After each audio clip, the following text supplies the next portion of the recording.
Job capítulo 24. No sé si alcancemos a ver todo el capítulo. Recuerden, bueno, el tema del día de hoy es Dios me tiene perplejo. Dios me tiene perplejo. No perplejo en la forma de maravillado, sino perplejo en la forma de desconcertado. Otra vez, no perplejo desde el punto de vista que está maravillado, sino que Job está perplejo. Dios lo tiene perplejo porque no comprende. Él no entiende. ¿Qué va a pasar? Entonces Dios me tiene perplejo. Muy bien. Recordemos que el discurso de Job abarca del capítulo 23 y capítulo 24. Ambos capítulos son el discurso de Job ante la respuesta del tercer discurso de Elifaz en el capítulo 22. Ahora, ya vimos los primeros dos puntos del discurso. Recuerden que el discurso de Job viene dividido en tres puntos naturales, que son: Dios se esconde de mí, que es la primera parte del capítulo 23. El segundo punto es: Dios me infunde temor, o tengo miedo de Dios, tengo temor. Y este es el punto número 3 de su discurso, que abarca todo el capítulo 24. Por eso me gustaría ver si podemos abarcarlo todo esta mañana, porque es el tercer punto completo, que viene siendo Dios me tiene perplejo. Ahora, si queremos dividir el capítulo 24 en puntos naturales, tenemos tres puntos naturales dentro del capítulo 24. ¿Sí? En el capítulo 24, el cual el tema es Dios me tiene perplejo, nosotros podemos ver estos tres puntos naturales. El primero sería del versículo 2 al versículo del versículo 2 o 1, como lo quieran ver, del versículo 1 al versículo 11. Del versículo 1 al versículo 11 podemos ver el primer punto de esta sección, que viene siendo las injusticias o crímenes en zonas rurales. Las injusticias o crímenes en zonas rurales o en el campo. Versículos 1 al 11. La segunda división viene siendo las injusticias o crímenes dentro de la ciudad. Versículos 12 al 17.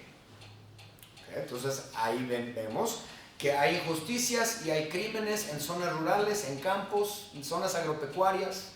Pero así como hay crímenes y hay injusticias en el campo, en lo rural, también dentro de las ciudades hay injusticias y crímenes. Entonces, punto número 1 y punto número 2. Y el tercer punto del capítulo 24 es: Job levanta podríamos decir, bueno, es lo que él desea para los injustos, ¿no? Es su versión de justicia poética, veámoslo así.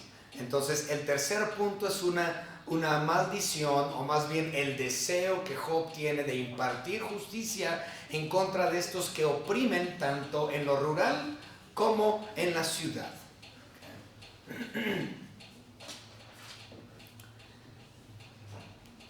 Job, hay algo que Job no comprende, y esto es lo que le tiene perplejo. Job no comprende por qué Dios permite injusticias y crimen, y que en muchas ocasiones dichos crímenes quedan impunes.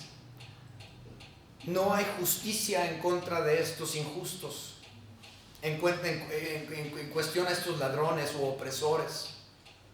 Parece ser que se salen con la suya.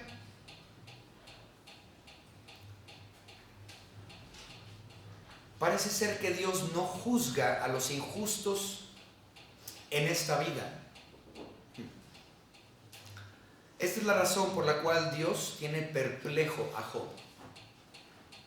Job está viendo todas estas injusticias y dice: ¿pero por qué se salió con la suya aquel y nada le pasó? ¿Y por qué sucedió esto? Y Dios no le hizo nada, ¿por qué? Y está perplejo, está desesperado.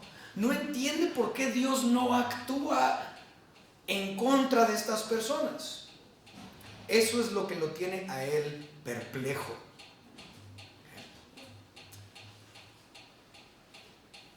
En el capítulo 24, como ya mencioné, Job habla de muchas injusticias y tiene una lista de injusticias dentro de este capítulo, los cuales son injusticias que hasta el día de hoy existen. Recuerden, no hay nada nuevo debajo del sol, según Eclesiastés. Lo mismo que sucedía en zonas rurales hace quién sabe cuántos miles de años, son los mismos crímenes y las mismas injusticias que se ven en los campos y en las zonas rurales y agropecuarias el día de hoy. Y las mismas injusticias y crímenes y pecados que ocurrían en las ciudades son las mismas injusticias y crímenes y pecados que hay hoy. Entonces, aquí tenemos estos dos escenarios, el campo y la ciudad, y nada hay nuevo debajo del sol y es exactamente igual. Entonces, antes de comenzar con el versículo 1 de nuestro estudio, vamos a ver rápidamente, para que lo tengan en mente, cómo viene la lista de los crímenes e injusticias y pecados que él menciona. ¿Okay? Del versículo 1 al versículo 6, él habla acerca de el injusto y el opresor, el que oprime al trabajador, el que oprime al pobre. ¿Okay? Y luego del versículo 7 al versículo 13, el que es malo o cruel con el pobre, del versículo 7 al 13. En el versículo 14 nos habla del pecado o el crimen de asesinato.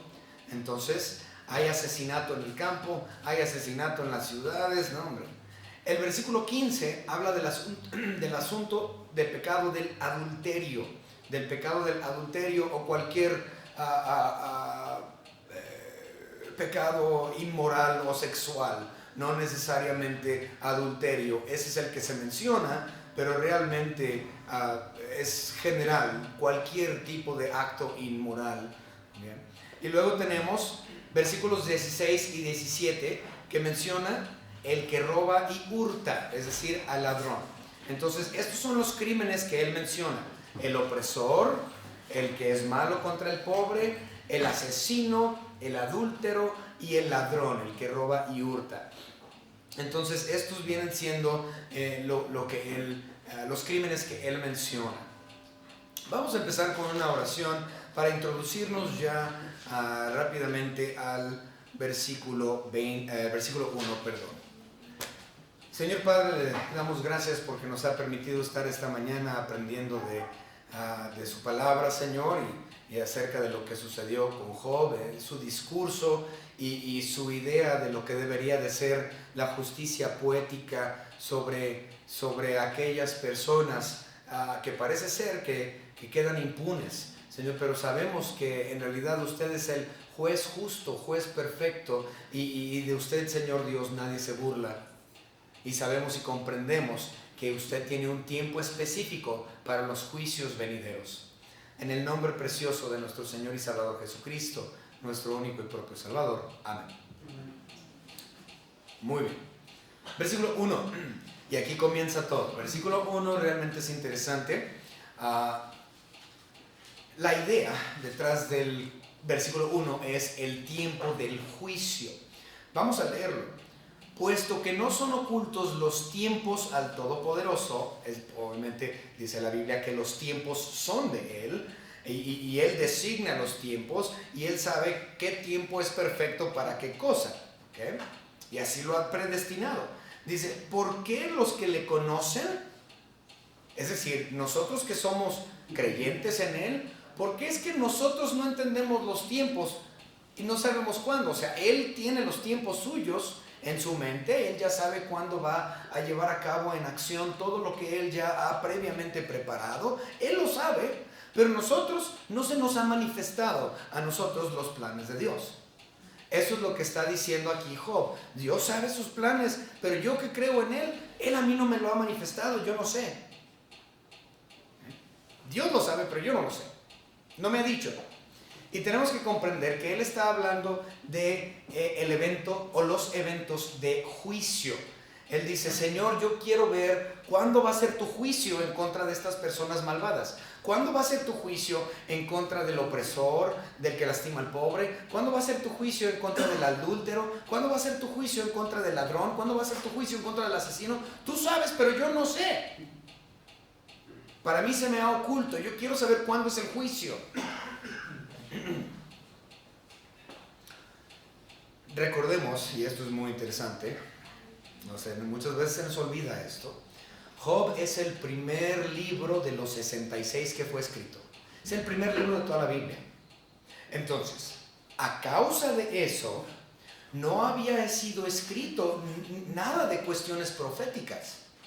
Entonces, Job no sabía cuándo iba a ser llevado a cabo el juicio de Dios. Ahora, nosotros hoy en día tenemos los 66 libros ya escritos. Y por medio de ellos y la profecía que está escrita dentro de algunos de esos 66 libros, yo puedo comprender no el tiempo exacto, sino el orden del tiempo.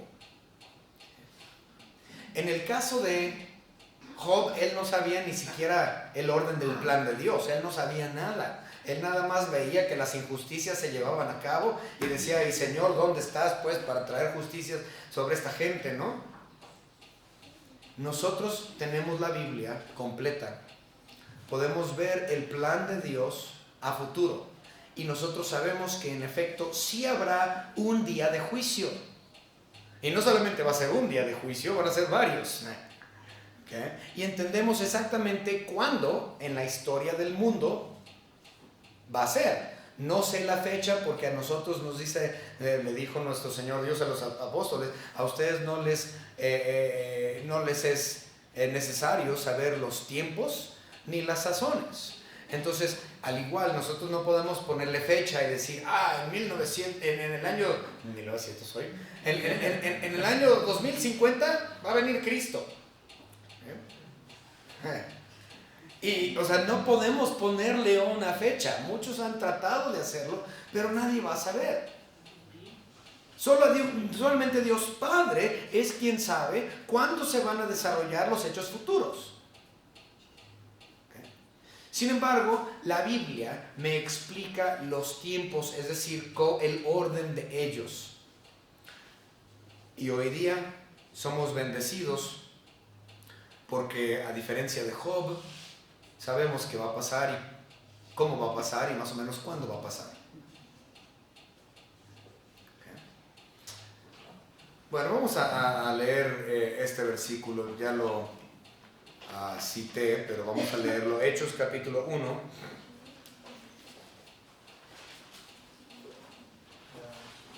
Hechos capítulo 1 y versículo 7. Es la palabra de nuestro Señor Dios. Bueno, vamos a leer desde el 6. Entonces, los que se habían reunido le preguntaron diciendo, Señor, ¿restaurarás el reino a Israel en este tiempo? Y les dijo, no os toca a vosotros saber los tiempos o las sazones que el Padre puso en su sola potestad. En otras palabras, solamente Dios Padre sabe el tiempo. Él ya sabe que va a ser bueno, obviamente estoy diciendo una barbaridad, pero o sea, él dice, va a ser el día 14 de septiembre a las 9:53. O sea, Dios ya sabe, y solamente Él sabe, y nadie más sabe el día, ni la fecha, ni la hora. Solamente Dios Padre. Pero Job, ahora, obviamente nosotros comprendemos ciertas cosas que Job no sabía, por lo cual le damos gracias a Dios. Hoy entendemos por la Biblia que el juicio de Dios viene marcado en dos etapas. Esto ya lo hemos hablado antes, pero si usted no lo recuerda, lo vamos a ver hoy.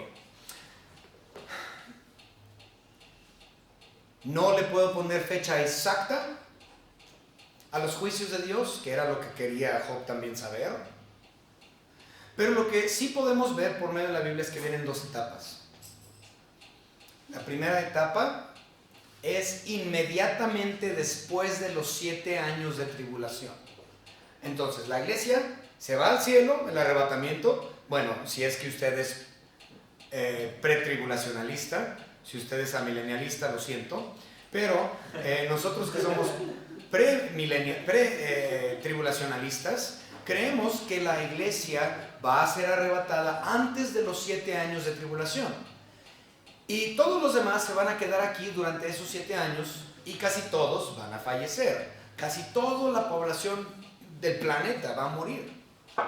Y hacia el final de los 7 años, al final, nuestro Señor Jesucristo va a venir por segunda vez a tocar tierra y va a entrar por la puerta oriental de Jerusalén y va a atravesar ese cementerio musulmán que se encuentra ahí. Y va a entrar y se va a sentar en el templo que aún no se ha reconstruido. Y se va a sentar en el trono de David su padre. Y él va a comenzar una etapa de juicios. En ese momento va a haber muchos juicios. Vamos a verlo. Primero, dice nuestro Señor Jesucristo que va a haber un juicio en contra de las naciones que queden en ese momento. Vamos rápidamente al libro de Mateo. Mateo capítulo 25. Vamos a ir a Mateo capítulo 25 y no lo vamos a leer todo, pero únicamente vamos a empezar en el versículo 32.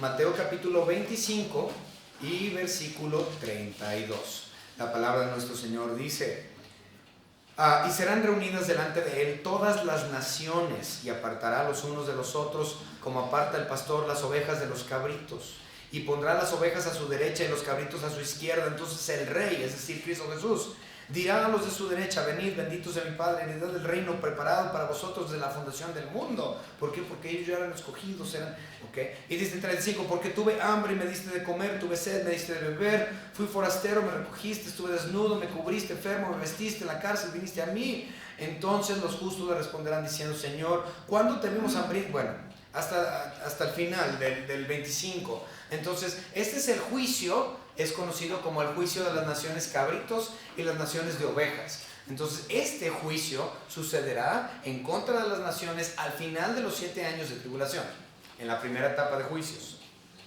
El segundo juicio que va a llevar a cabo nuestro Señor Jesucristo posterior a su regreso después de los 7 años de tribulación es el juicio de la bestia y del falso profeta.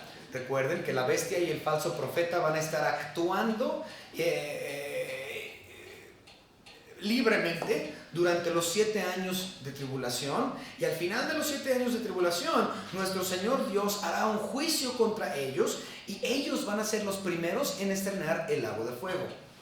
¿Sí? Son los primeritos en estrenar el lago de fuego. ¿Okay? Recuerden que hay muchas personas que creen en la actualidad que cuando tú mueres, directito al lago de fuego. No, ahorita el lago de fuego está vacío. Ya existe, pero está vacío, nadie vivía ahí. ¿Okay? Nadie mora ahí. Los primeros ahí van a vivir por toda la eternidad, por eso digo viven. Pero no será sino hasta el final de los 7 años que el falso profeta y la bestia sean arrojados vivos al lago de fuego, y lo van a estrenar, y van a estar ahí por 1000 años solitos, y el siguiente compañero que van a tener va a ser Satanás. ¿Okay? Pero vamos a verlo. Entonces Apocalipsis capítulo 19 versículo 20 dice la palabra de nuestro Señor Dios: y la bestia fue apresada, y con ella el falso profeta, que había hecho delante de ella las señales con las cuales había engañado a los que recibieron la marca de la bestia y habían adorado su imagen. Estos dos fueron lanzados vivos dentro de un lago de fuego que arde con azufre. Ellos son los primeros en estrenar el lago de fuego. Okay. El tercer juicio, en la primera etapa de juicios, es el juicio en contra de Satanás. Ahora, Satanás tiene 2 juicios, ¿sí? Tiene 2. Entonces, este es el primero de los 2. ¿Bien? Entonces, juicio en contra de Satanás. Apocalipsis capítulo 20, versículos 1 al 3. Apocalipsis 20, 1 al 3.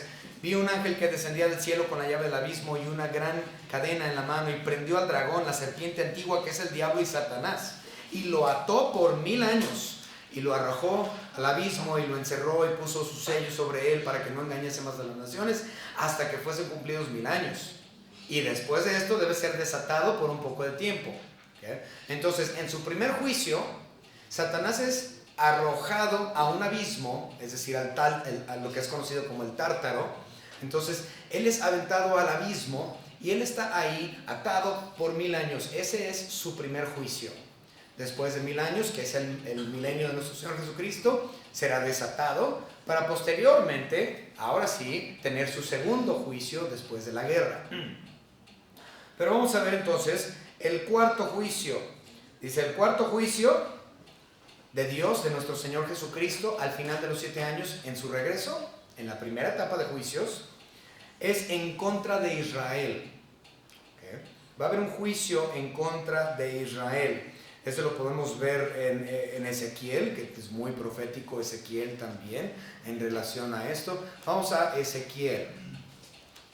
Ezequiel, capítulo, ¿dónde estamos? Capítulo 20, Ezequiel capítulo 20. Y vamos a empezar a leer a partir del versículo 33. Ezequiel 20, empezando del 33, nosotros podemos ver que este juicio en contra de Israel, que será al final de los 7 años de tribulación, en la primera etapa de juicios. Dice, vivo yo, dice Jehová el Señor, que con mano fuerte y brazo extendido y enojo derramado he de reinar sobre vosotros. Hablando de Israel, va a reinar sobre ellos. Y os sacaré de entre los pueblos y os reuniré de las tierras en que estáis esparcidos, porque los israelitas están esparcidos por todas las naciones, con mano fuerte y brazo extendido y enojo derramado, y os traeré al desierto de los pueblos, y ahí litigaré con vosotros cara a cara. Va a haber un juicio en contra de Israel en el desierto al final de los 7 años de tribulación. Dice, como litigué con vuestros padres en el desierto de la tierra de Egipto, así litigaré con vosotros, dice Jehová el Señor. Os haré pasar bajo la vara y os haré entrar en los vínculos del pacto, porque había un pacto con Dios por parte de Israel, e Israel lo rompió una y otra vez, y ahora le está diciendo, voy a litigar en contra de ustedes, y van a ponerse conforme al pacto que ustedes mismos firmaron. Se van a someter. ¿Sí? Y apartaré de entre vosotros a los rebeldes, y a los que se rebelaron contra mí de la tierra de sus peregrinaciones los sacaré, mas a la tierra de Israel no entrarán, y sabréis que yo soy Jehová. Entonces no todos los israelitas van a entrar, hay algunos que van a ser desechados y van a ser muertos por Dios, solo porque son israelitas o porque son de la sangre de Abraham. No implica que ellos tienen puerta abierta y ven, sí, claro, no. Dios litigará en contra de Israel. Entonces, estos son los juicios de la primera etapa. Vamos a darles una vuelta rápida. Entonces, tenemos un recordatorio. Primero, llegan los 7 años de tribulación. Bueno, la iglesia es arrebatada, llegan los 7 años de tribulación, terminan los 7 años de tribulación, llega Cristo, entra por la puerta oriental hacia Israel, ¿okay? Hacia Jerusalén, y cuando Él entra, empieza a litigar y empiezan los juicios. Empieza el juicio de las naciones cabrito y las naciones de ovejas. Tenemos el juicio de la bestia y el falso profeta, cuando ellos salen a estrenar el lago de fuego. Tenemos el juicio de Dios, el primer juicio de dos, primer juicio de Dios contra Satanás, y el juicio de Dios contra Israel. Esta es la primera etapa de los juicios. Luego viene el milenio. Por 1000 años va a haber perfección. Tú vas a, bueno, tú no, porque si eres salvo, eres miembro de la iglesia y no vas a estar ahí, bueno, con hijos no. Pero dice que puedes poner a tu bebé con una serpiente y que no hay problema. O sea, tu bebé va a poder llegar y ¡yay! Culebrita. ¿Okay? Va a poder estar el león con el cordero y no va a pasar nada. Y la maldición de la tierra va a ser quitada, es decir, que no vas a tener mosquitos.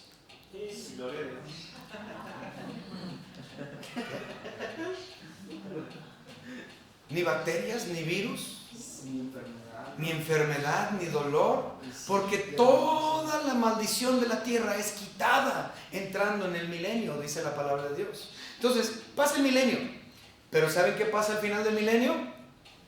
Satanás es desatado. Y cuando Satanás queda desatado al final del milenio, él viene y engaña corazones nuevamente. Se reactiva y engaña corazones. Y va a haber una guerra. Esa guerra va a durar segundos, va a ser rapidísima. Y Dios sale victorioso de esa guerra, de esa batalla, al final del milenio. Cuando esto suceda, al final del milenio, por la rebelión que se llevó a cabo, hay una segunda etapa de juicios.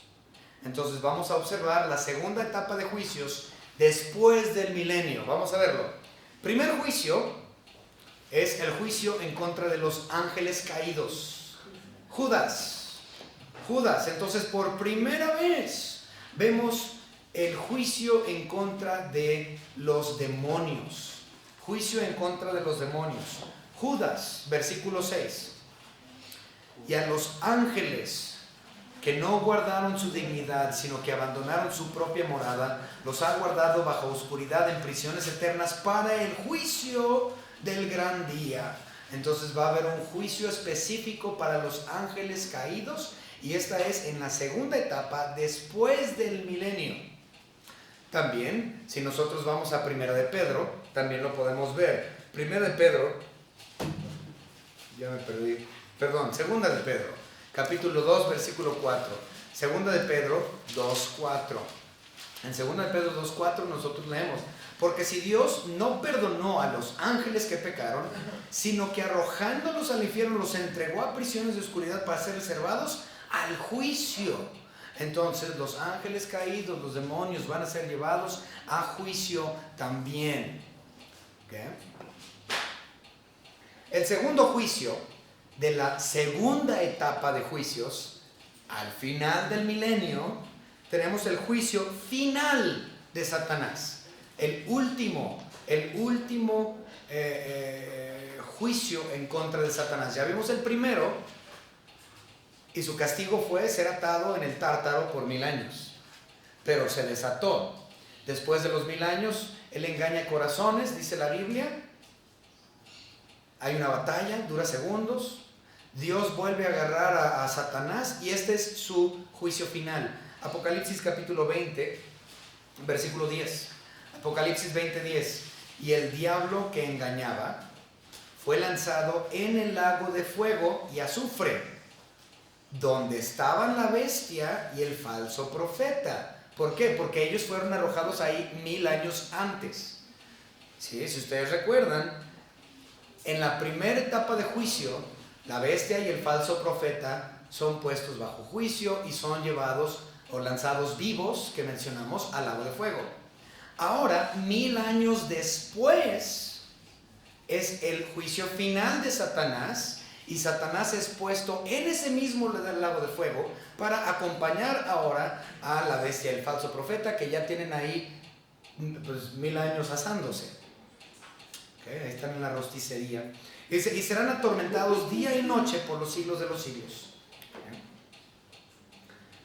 Por último, el juicio más grande de todos.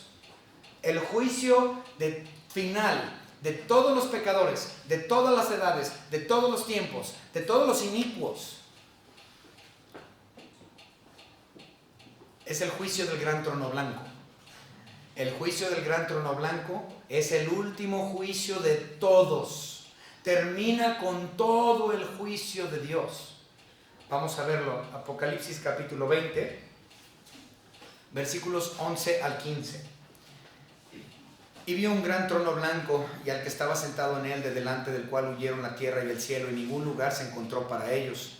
Y vi a los muertos, grandes y pequeños, de pie ante Dios, y los libros fueron abiertos, y otro libro fue abierto, el cual es el libro de la vida, y fueron juzgados los muertos por las cosas que estaban escritas en los libros según sus obras. Y el mar entregó los muertos que había en él, y la muerte y el Hades entregaron los muertos que había en ellos, y fueron juzgados cada uno según sus obras. y la muerte y el Hades fueron lanzados al lago de fuego. Esa es la muerte segunda. Y el que no se halló inscrito en el libro de la vida fue lanzado al lago de fuego. Entonces este es conocido como el juicio del gran trono blanco, en donde todos los inicuos de todas las edades, de todos los tiempos, serán resucitados para tener un juicio hecho en contra de ellos. Bueno, todo esto yo lo dije para mostrarles que afortunadamente no somos como Job. Y entendemos, porque tenemos la Biblia, comprendemos que sí va a haber un juicio y no tengo que preocuparme o estar perplejo como lo estuvo Job. Señor, ¿por qué permites injusticias? ¿Por qué, Señor, permites que todo esto pase y salen impunes? Nosotros podemos estar seguros porque lo podemos leer, que va a haber juicios, no uno, varios, en 2 etapas. Y la iglesia va a ser testigo de ambas etapas de juicios. Juicios para la honra y gloria de Dios. Pero Job no lo comprendía. Job no podía leerlo. Y él estaba perplejo. ¿Por qué, Señor? ¿Por qué?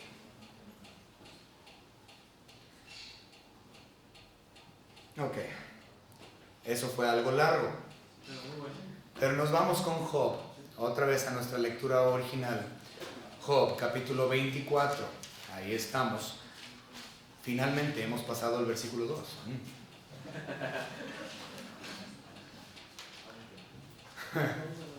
Ok, del versículo 2 al versículo 11. Del versículo 2 al versículo 11 podemos ver el primer punto que yo les mencioné, que es crimen e injusticia en las zonas rurales. Crimen e injusticia en las zonas rurales. Si ustedes leen esta sección del 2 al 11, ustedes notarán que todo esto es mención de campo, ¿sí?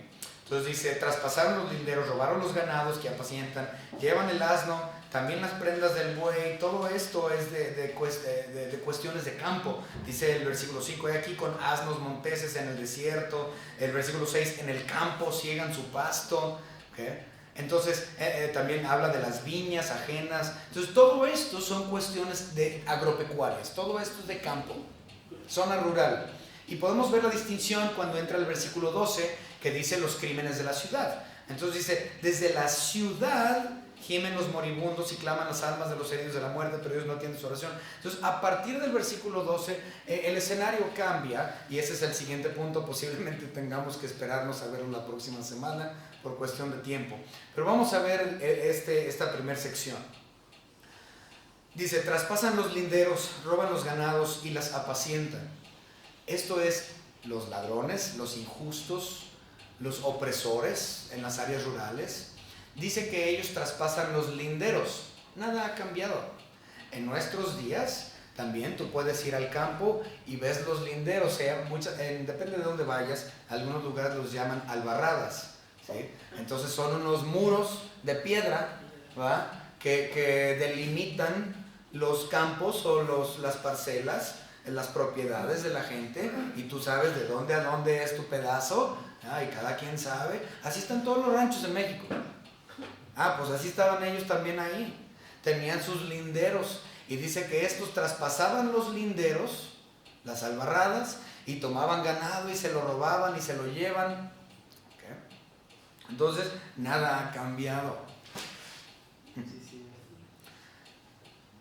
Vamos a verlo. Esto es muy antiguo. Vamos a verlo en Deuteronomio. Deuteronomio capítulo 19. Deuteronomio capítulo 19. Versículo 14. 19:14 dice la palabra de nuestro Señor Dios. En la heredad que poseas en la tierra que Jehová tu Dios te da, no reducirás los límites de la propiedad de tu prójimo, que fijaron los antiguos.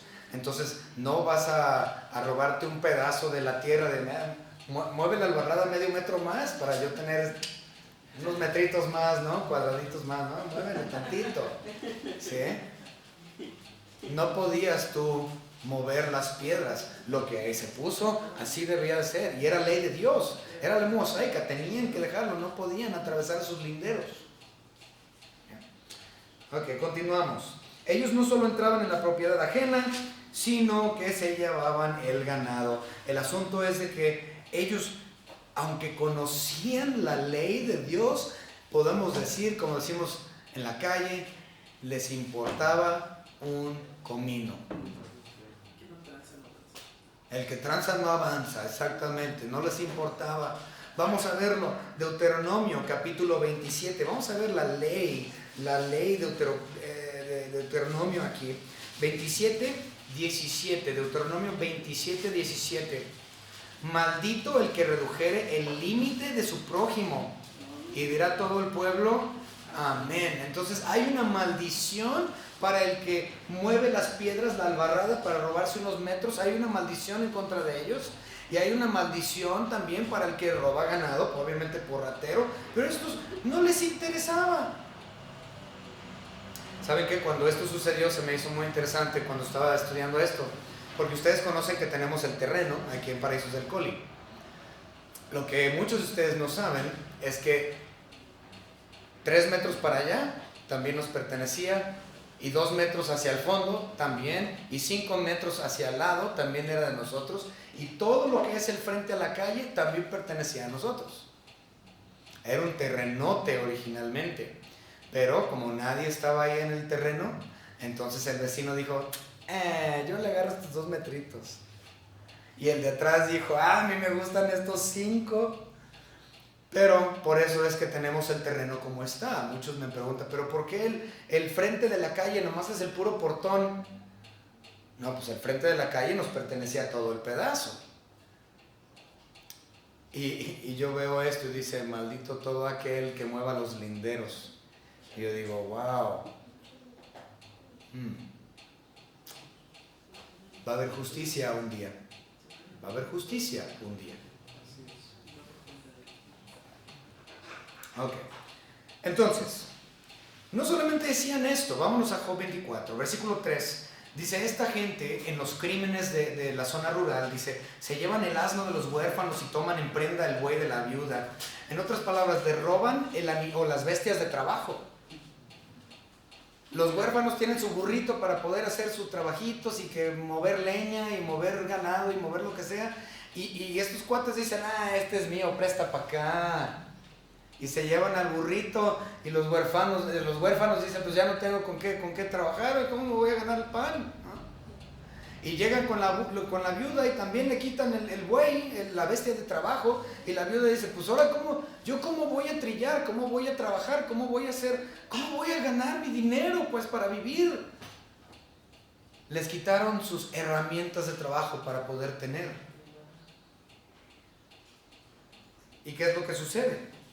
Cuando ellos se lo roban, lastiman al pobre, versículo 4, bueno, vamos a leerlo, versículo 4. Dice, hacen apartar del camino a los menesterosos y todos los pobres de la tierra se esconden. O sea, el cuate que es, la persona que es opresora, pues, pobre, quítate para allá, me estorbas, fuchila chusma, quítate. Entonces, pues el pobre muchas veces dice, caray, pues qué, y los maltratan y los golpean, son crueles en contra del menesteroso, del pobre. Versículo 5. He aquí como asnos monteses en el desierto salen a su obra madrugando para robar. El desierto es mantenimiento de sus hijos. Déjenme explicarles esto. Este versículo significa lo siguiente, es decir, que el huérfano y la viuda y todo pobre que les han quitado sus bestias o la habilidad de poder ganarse la vida, porque le quitaron el buey que trilla, le quitaron el asno, entonces no tienen ellos forma de trabajar, entonces los reduce a 2 cosas, ¿a qué y a qué? Dice, número 1, dice, a robar, no tienen que comer, entonces terminan haciendo de ellos criminales porque se tienen que alimentar, entonces ¿a qué recurren?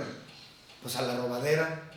¿O cuál es la segunda? Dice, o se van al desierto y el desierto, se alimentan del desierto. Es decir, que van y andan cortando nopales, mano, porque no tienen que comer. Vamos al desierto, vamos aquí y vamos a cortar nopales a lo que nos dé el monte. Mira el arbolito de mango, agárrate unas, vente. Oye, mira, hay un guayaba, tráete unas.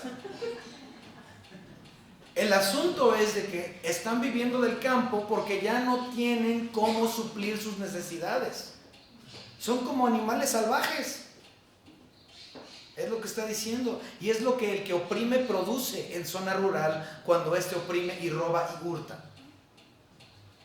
Y no solamente eso, fíjense el versículo 7, dice, y sufren frío. O sea, les quitan su habilidad de poder mantenerse, tienen que robar, tienen que vivir del desierto, sufren fríos. Y luego dice el versículo 8 que incluso sufren lluvia.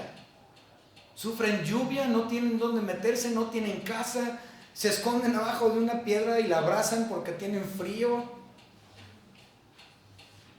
Todo esto es lo que causa el injusto en zonas rurales.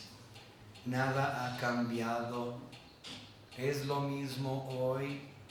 Tú quítale a una persona su forma de trabajar, su forma de ganarse la vida y va a terminar viviendo de lo que el campo le dé. Va a terminar viviendo de la robadera. Okay. Versículo 9 dice, quitan el pecho a los huérfanos y sobre el pobre toman la prenda. Okay. Y fíjense, el versículo 10, al desnudo hacen andar sin vestidos y a los hambrientos quitan las gavillas. Dentro de sus paredes exprimen el aceite, pisan los lagares y mueren de sed. Déjenme explicarles eso es muy interesante, muy interesante. Cuando yo lo leí, dije que sí es cierto.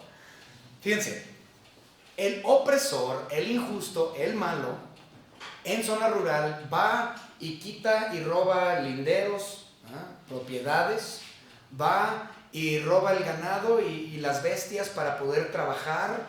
Entonces esta gente recurre a la robadera y la gente recurre a vivir como animales y tienen frío y padecen un montón de cosas horribles. Y aquí estos versículos, el 10 y 11, son interesantes porque lo que implican es que estas personas terminan trabajando para aquellos que los oprimieron injustamente.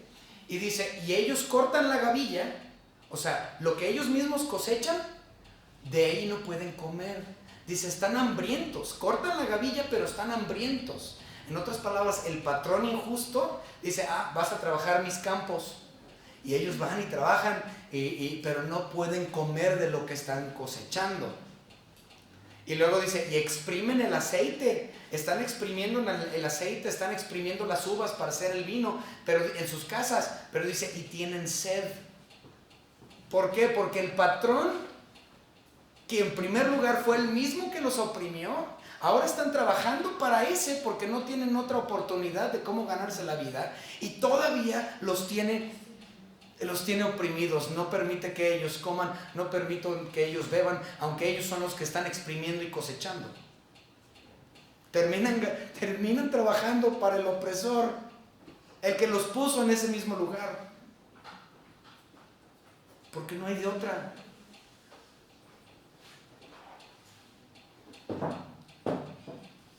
No hay nada nuevo debajo del sol.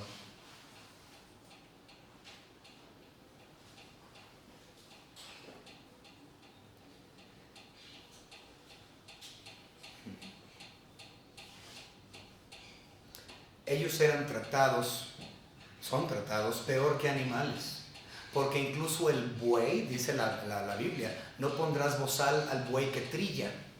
En otras palabras, el que está trabajando, el buey que está trabajando y trillando, le ponían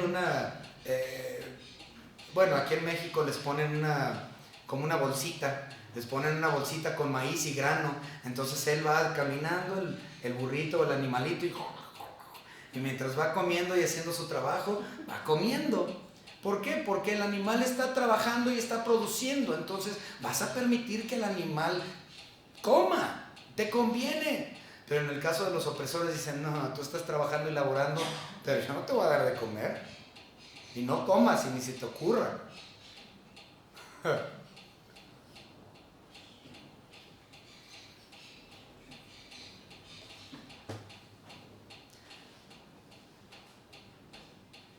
Otra vez, estas injusticias se ven todos los días.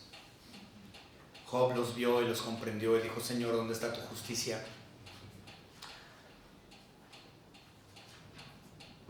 y no comprendía. Veamos el versículo 12. Desde la ciudad gimen los moribundos, ya cambia, es el segundo punto y aquí la vamos a dejar para la próxima semana. Dice, desde aquí gimen los moribundos y claman las almas de los heridos de muerte. Dice, pero Dios no atiende su oración. Él decía, mira todo esto, Señor, ¿y dónde está tu justicia? Él no tenía los 66 libros. La desesperación de un individuo que no entiende que Dios es o cuándo va a ser las justicias de Dios, esperando ver justicia y no se ve. Gracias a Dios que nosotros tenemos la Biblia completa y no digo, Dios nos mantiene perplejos en muchas otras áreas, es cierto, pero en el hecho de que Él va a imponer su justicia perfecta un día, en 2 etapas, perfectas y absolutas, nosotros hoy día lo comprendemos y damos gloria a Dios. Y estamos perplejos por las maravillas de nuestro Señor Dios y no perplejos por nuestra falta de entendimiento, puesto que la Biblia nos lo ha revelado. Espero que este primer punto del discurso, bueno, muy técnico, pero espero que haya sido de bendición para ustedes este estudio el día de hoy. Vamos a terminar en oración. Señor Padre, gracias le damos porque tenemos los 66 libros. Podemos nosotros comprender que va a haber un juicio un día, va a haber varios juicios y usted va a llevarlos en perfección porque usted es juez justo. Gracias, Señor, porque aunque sí hay todavía crímenes en lo rural todos los días y crímenes en la ciudad cada minuto, Señor, sabemos que nada de estos pecados, nada será impune, sino que usted hará su justicia perfecta para su honra y su gloria, por lo cual, Señor, su iglesia le agradece infinitamente. Gracias por su atributo de justicia, su grandeza, Señor, porque eso es quien es usted. En el nombre de nuestro Señor y Salvador Jesucristo, nuestro Señor y Dios.